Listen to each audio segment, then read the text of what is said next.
What's up, guys? I'm going to talk about the Camaro a little bit. Of course, it's a 1987 RS Rally Sport IROC body hatchback.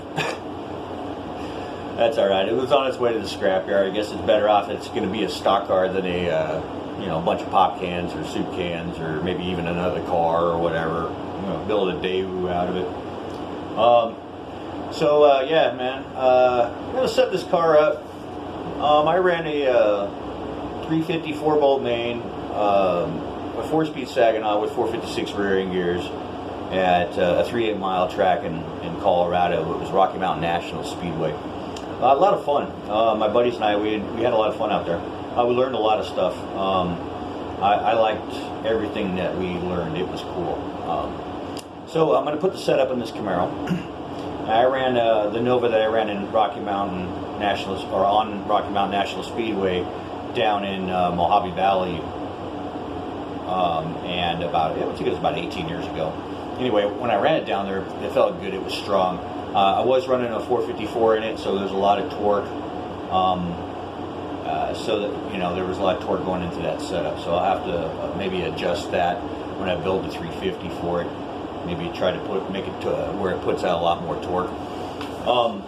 But with that said, yeah, I think when I watched the races the other month ago or so, those guys looked like they were running out of gear on that track. They're doing a lot of upgrades on the track. They brought some dirt in. Looks like a little bit higher banking. When I ran out there, I finished 6th out of 16, but I showed up late. So I had him start in the back of the main event, and I pulled out the trailer and I ripped off one side of the exhaust. The heads were warped, so it was a mocha machine. There was water in my oil. It was spitting steam out the overflow tube that we have running into the passenger seat, I guess would be, so we can see that it's overheating. So I had to back off of it so I didn't get black flagged. So I'm running back and forth, and we're going around and around for a couple of laps. Finally finished the race without getting black flagged and finished 6th, so that was a lot of fun. Now mind you, that was a broken car with that setup 18 years ago.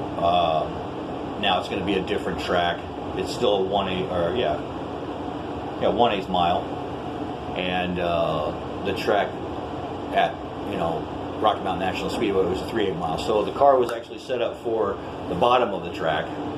And when I put more horsepower into it, it liked being low a lot better with more horsepower. So when I ran it at Mojave Valley on the 1/8 mile, it ran good on the outside, and it felt good slinging it out there and slingshotting it in. It felt real good. So we're going to try to push that setup into this Camaro and see what happens.